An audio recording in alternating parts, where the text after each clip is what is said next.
My mother-in-law, she absolutely hates me, and it's because I got Latina blood pumping through me. I'm a proud Latina, and she just can't stand it. She doesn't want that for her boy. She wants only white babies. So guys, this is what I'm going to do to this evil mother-in-law. Let me fill you in. All my life, I've struggled to find the type of man that would suit me as a partner. Some people say that you'll know, you've met the one without any further convincing or any external influence when you do. And I wholeheartedly agree. When you know, you just know. I've had my fair share of dating experiences, and most of them ended for one particular reason or the other. Not necessarily reasonable either. But one relationship that stood out for me pulled me to the altar as well, and Lord knows that nothing could have stopped that wedding from happening, but there were obstacles. That's for sure. I think the biggest one being my husband's John, his parents. Now, John is somebody I met by chance. I promised myself that I would remain single and enjoy the rest of my life that way, knowing fully well that my luck with men was terrible. I met John at the supermarket, and he always tells me that something about me just hooked him from the start. I'm not sure what it is, but I'm glad it happened anyways, because I know that I would not have initiated anything between us with the state that I was in at the time. He stuck by me despite my stubbornness and reluctance to be in a relationship with him, and it was a nice change. I was usually the one doing the chasing and the convincing, so it should be no wonder that we're together now, really. The only obstacle in our entire relationship, apart from my stubbornness, of course, was John's parents. And, well, they're racist. For lack of a better word, it sucks because no matter what I do to be the perfect daughter to people I've never met, it's still never enough. My Latina blood just makes them mad, and I'm sure that my mother-in-law would sooner drink gasoline than have grandchildren that had Spanish blood. My mother herself has told me to stop trying so hard, and her words agree with the tiny voice inside me that keeps telling me to remember my self-respect. It's difficult to listen to both voices, because while I hate what my in-laws do and say because of my origin, I still want them to accept me because I love my husband a lot. And no matter what, they're still parents and are people I should respect. Before I got married to John, my now in-laws did everything possible to stop us from getting married. I remember talking to my mother-in-law, Susan, before even meeting her, and she was very happy that John had found somebody he was taking seriously. According to her, I learned that my husband was not the type to get involved with just, anyone. And I enjoyed my conversation with Susan at the time. She was friendly and funny and kept saying that she could not wait to meet me. I felt the exact same way till I actually met her and my father-in-law, Stephen. I know now that my in-laws hate me because of my race. Then I stress myself out thinking about what I've done wrong at the first dinner when I was invited to it. I saw Stephen first and could tell that he did not like me as soon as I saw him. There was a slight little fail in the straight line that was his lips, and his eyebrows had shifted closer together as he just stared at me like I was some crossword puzzle he could not solve. Susan was in the kitchen at the time, and I wanted to help out, but Stephen had stopped me to ask about my background. Now that I think about it, he was uninterested in my word as soon as he learned that I was a Latina. His eyes kept darting between me and John, and there was this overly polite smile he had plastered on his face. Susan just looked like him when she joined us, and dinner was tense. I tried to lighten the mood by cracking some jokes and talking about the news, but nothing was working. I remember crying to John about it, and he just assured me that everything was going to be fine. I didn't see John for 2 weeks after that, and he tried calling, and he made up excuses whenever I asked why he had not come to see me or why he wasn't home when I visited. Luckily, I managed to catch him at his apartment, and after learning that his parents had stopped him from seeing me, we had our first major fight. It ended soon, thankfully, and I hate that his parents have managed to get in between us. But, like with a lot of couples, the fight pulled us closer together. There were a few other tricks my in-laws tried to pull to separate John and me, but we still came out strong.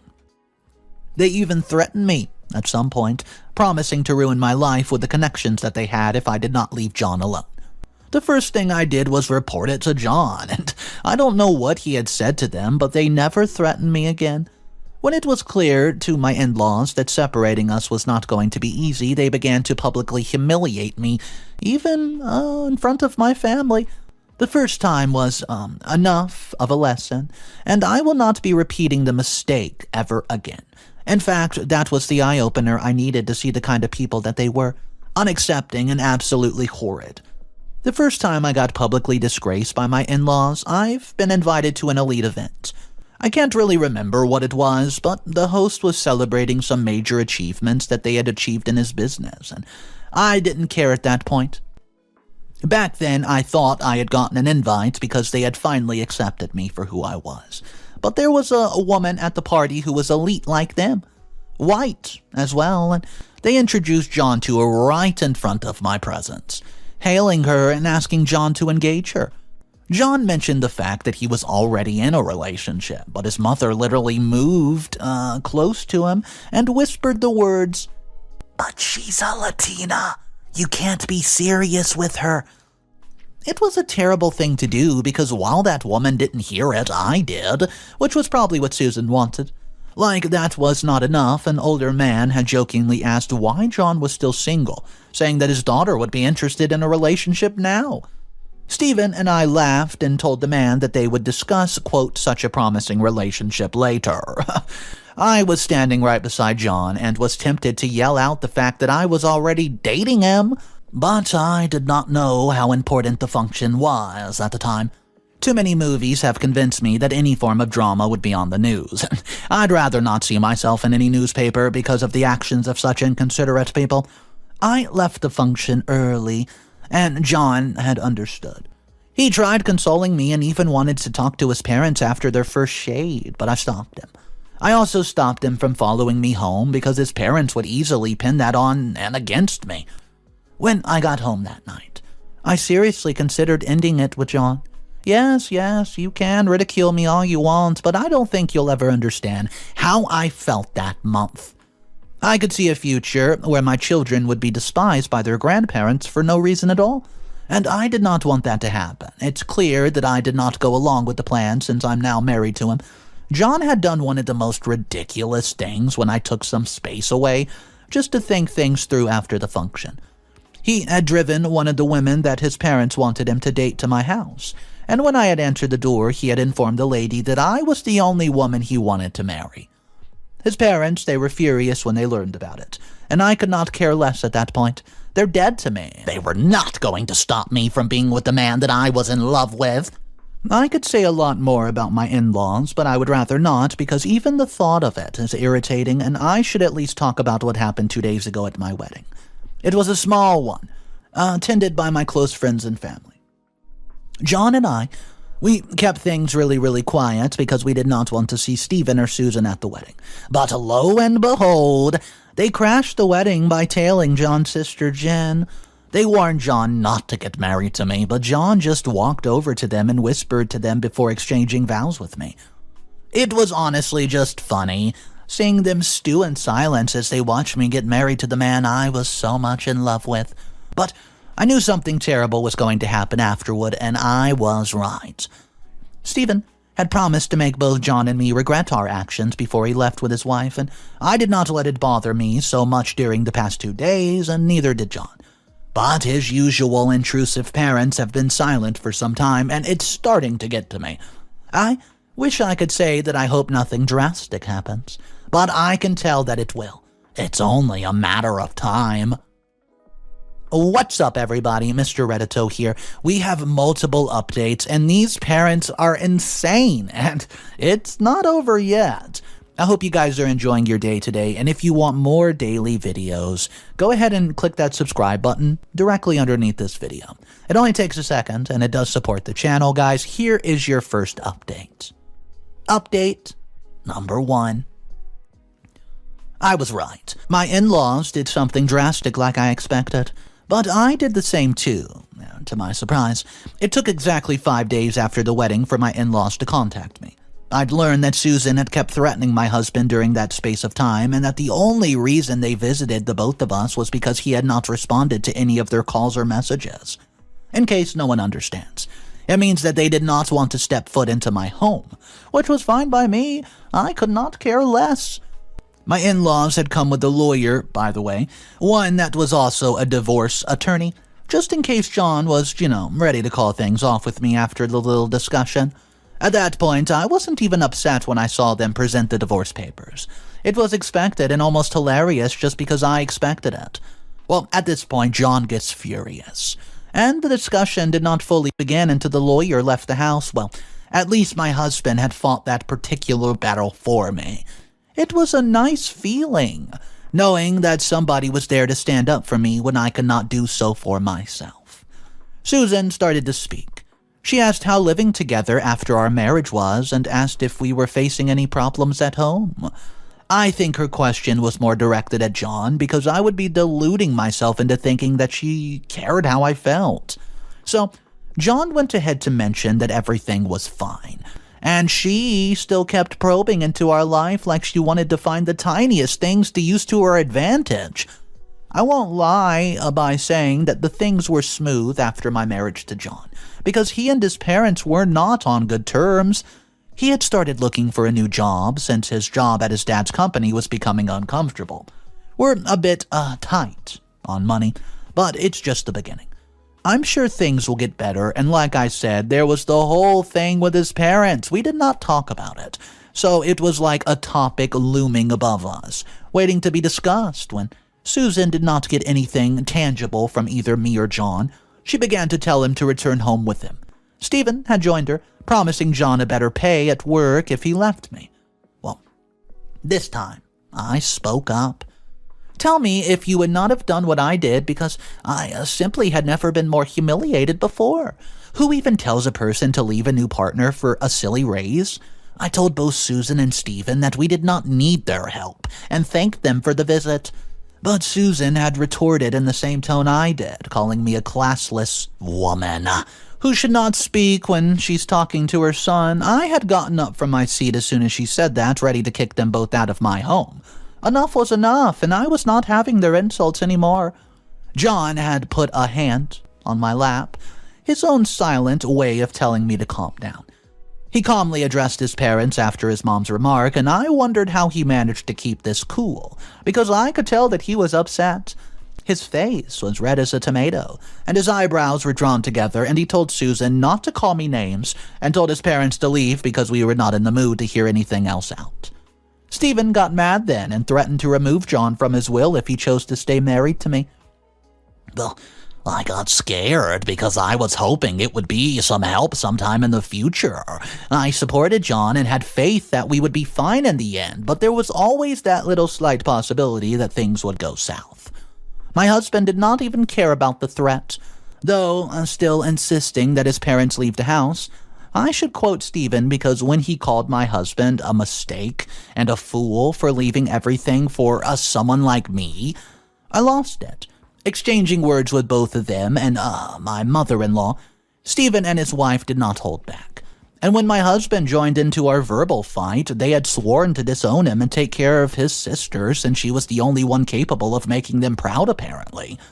This is where I think I made the mistake. If something major happens, I'll go deeper into this for the better understanding, but for now, I'll just scratch the surface. You see, John's sister, Jen, is a lovely woman, and it's because of her character that I wholeheartedly approve of her dating my brother, Reese. They were college sweethearts and just kept falling in and out of love, and, wow, until they weren't. Now they're together, and the only people I know about it are myself, John, my parents, and maybe other friends. But in my anger, I ended up blurting out Jen and my brother's biggest secret to the two people who would do everything in their power to destroy what they had. It had silenced my in-laws, and I was proud of myself for being able to do that. That was until I realized the gravity of what I've just done. Stephen was initially in shock, and Susan kept accusing me of being a liar. When I said nothing else, they had gone out of my house, and I feel so guilty about what I did. John's tried to comfort me, guys. But it's only a matter of time before things get ruined. I'll go ahead and call Jen and my brother in a short time. But I don't even know how to tell them. Guys, can you give me some advice? Update. number 2. Hey, so Jin told me that she would handle it. Oh, she wasn't really happy when she heard that I told her parents everything, but you know what? The damage has been done. They're treating her badly as well now, and simply because she's dating my own brother. It's so sad that some people are like this in this present day and age, and I said I would give some more details about the relationship between my brother and Jin. See, I've known Jin for a while now, even before I met John and found out that he was related to Jin. Reese and Jin don't have the most stable relationship, but you can just tell that they love each other. They've even gone to plan a wedding a few times, and Lord knows I was getting tired of it all before they made it all official. I don't know if they've planned a wedding this time around, but I have a feeling that's their future. Oh, fun fact. It was through Jin that I got to know that my husband's parents were racist. You see, my brother did not like the fact that she thought that way, and Jin did everything she could to stop him from persuading her parents. Clearly, my brother was none the wiser. Now, he knows how they are, and because he knows that Susan and Stephen would try everything to separate him from Jin, he stopped talking about meeting them.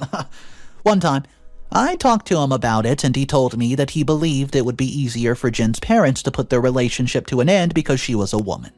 Unlike John, I disagreed with it at first, but now that I think about it, I think that it's true.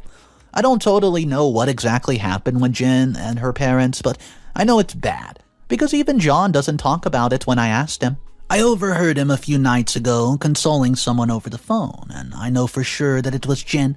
He mentioned her not crying and talking to his parents on her behalf, and, well, that was when I knew that I'd messed up. I called my brother the next day and he sounded sad. I told him everything and promised to make everything better. He just told me about a plan he had to put an end to everything, and up until a few hours ago, I had thought that he was joking. You might have guessed it. Marriage! He and Jin eloped, getting married in a court in another state with their friends as a witness, and I sent a few pictures, and while I'm a bit sad that I was not a part of their union, I'm happy as long as they're happy. It was hilarious to see the in-laws barge into our house, demanding to see Jin like we had taken her captive like they probably had. As I said, I don't know the full details, and I did not plan to ask since I was partially responsible for, well, what happened. But it's clear that something was preventing my brother and my sister-in-law from being together. And I had a good guess, but anyways, I do have to keep a bit quiet, guys. Of course, and so does John. So after interrogating us, the in-laws left my house, going straight to the police to report Jin missing. I almost forgot to mention that John has been removed from his parents' will, by the way. You see, I know this for a fact because when they had come to search for Jin, Stephen had mentioned something about John learning that the family lawyer had altered the will. John had not even appeared fazed at all, and I have not brought it up since then. While this doesn't bother me too much for it to be a problem, I'm a bit concerned about John. On one hand, I'm glad the in-laws don't faze him as much as they usually do, but he appeared too calm for somebody who was removed from his parents' will, and I plan to talk to him later on, guys. I'm just really waiting for the drama to unfold after Jen and Reese get back. What with me getting married to John and Jin getting married to my brother, I'm sure that my in-laws would have a heart attack when they hear the news. Update number 3. Susan is in the hospital, and no, she did not have a heart attack, but she was involved in a car accident. I only saw her on the first day when she got admitted, but after seeing the look on Stephen's face when he saw me, I concluded that it was best for only John to visit. Jin's back too, and she visits as well. She told me that she felt guilty for the state her mom was in, and I've tried to make her understand that she could not have stopped an accident from happening, but I can only sympathize with her. Jin and Reese got back a week ago. They visited me first and were so full of smiles that I could not stop myself from smiling back at them. I had told them that the police had interrogated us because of their absence, which is true. You see, the police had come, and I had told them that Reese was no longer in the state. I haven't said anything about Jin, and John had done the same, and we had told Jin to call before the whole thing escalated, and she did, promising the in-laws that she would be back in just a week. She had kept to her promise, and thankfully, because I knew the in-laws would create some drama if she had not. And drama they created. Jen had begged John and me to accompany her and Reese to see her parents. Well, she was scared, and my brother was too. Though he hid it well, I was yelled at for visiting, and the same with Reese. But when John had informed the in-laws that my brother was married to Jen, they could not believe their ears. In fact, Stephen had laughed. Begging John to stop joking when they realized that he was being serious, there was a momentary pause. And when the yells and accusations started, well, words were exchanged, physical fights had almost occurred, and in the end both parents forbade us from visiting them. Jen had spoken up first, promising to cut all ties with them since they were being irrational. Well, when we, John, Reese, and I agreed with her, we walked out of there and Jen sobbed on the way back home. And Reese had comforted her.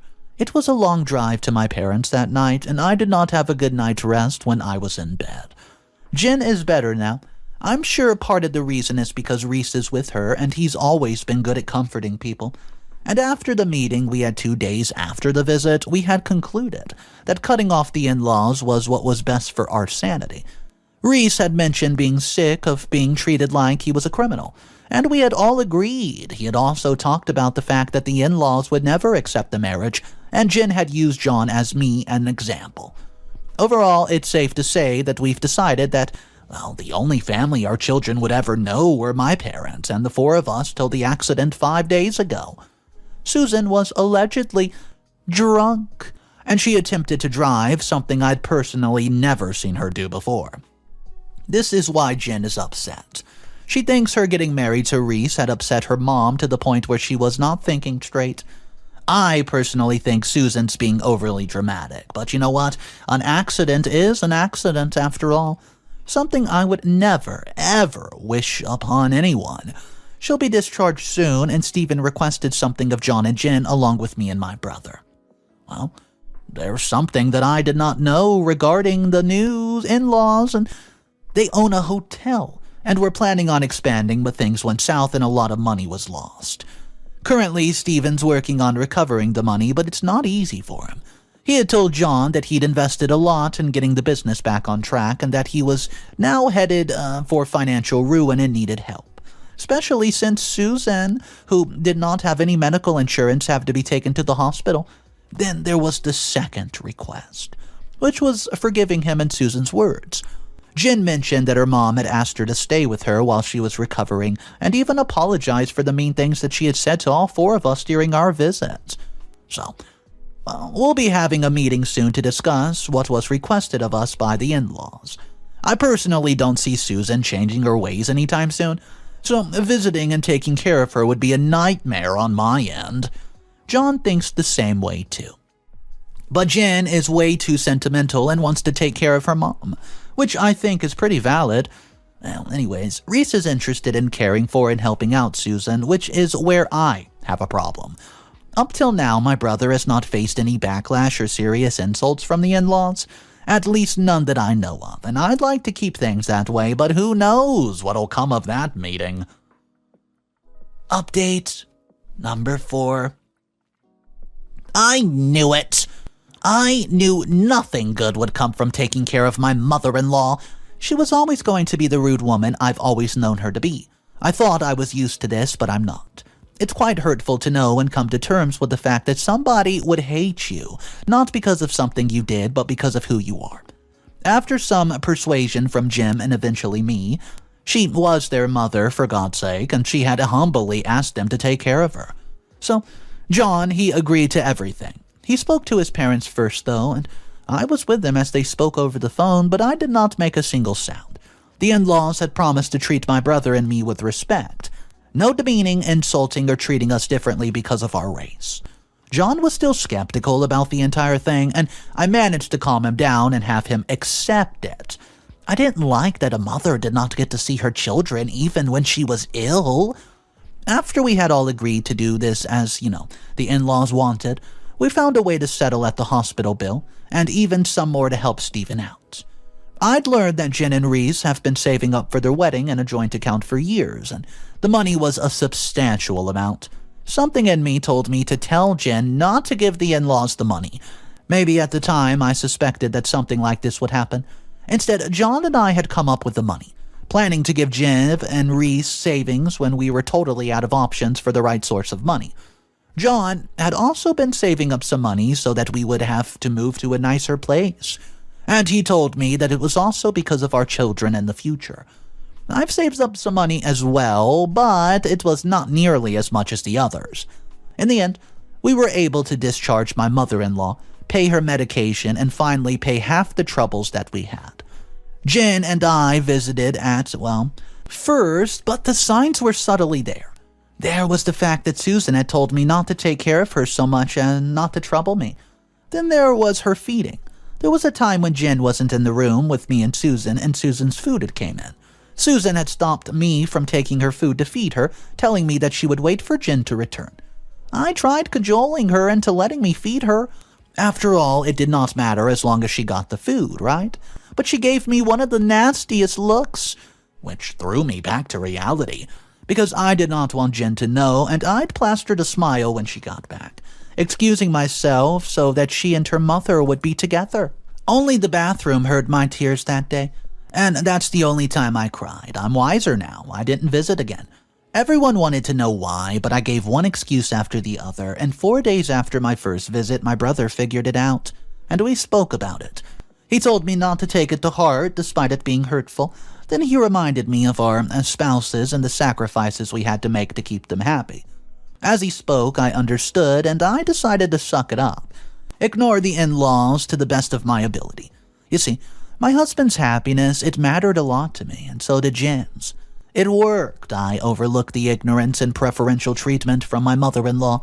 And when my father-in-law got back and could only send me on errands, I was sure to put a smile to do it.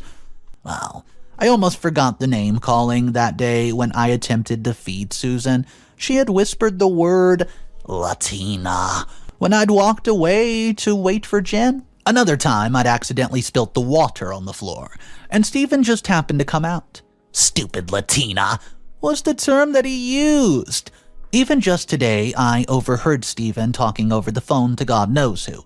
He knows that Jen and Reese had some money saved up, and maybe Jen had told him. And he had literally said that his useless son-in-law would never stand in the way of getting the money he needed for his business to thrive. At that point, I knew that pretending to be fine with the way that they were treating us was ridiculous. So I spoke to my brother and told him what I heard. He gets so upset at this, guys. I'll tell my husband everything soon, though. Reese said that he would talk to Jen about this, so we'll know the next best step to take. Final update. My husband got mad at me when I told him about it, and in a span of 48 hours, we had all planned to visit the in-laws. They were all smiles until John asked if they've been insulting Reese and me. Their initial instinct was to lie, of course. They had made sure to deny all of John's accusations, so I did the next best thing I could do. I didn't have any evidence to back myself up.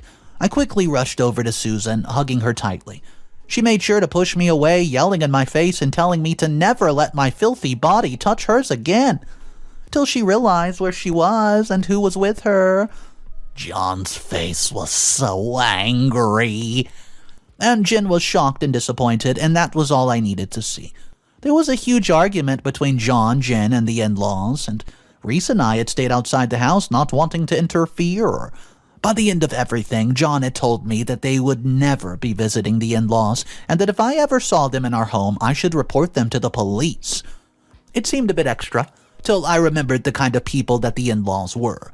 Jen had mentioned the in-laws severing all ties with the four of us, and I could tell it made her sad. My happiness is that they did not get a hold of the money Jen and Reese had saved up, and imagine the disaster.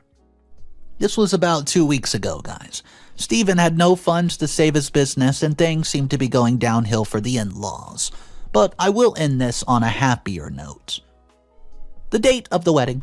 It's been mixed. 4 months from now, and things are looking up for John, by the way. He got a promotion at work, and that wasn't enough.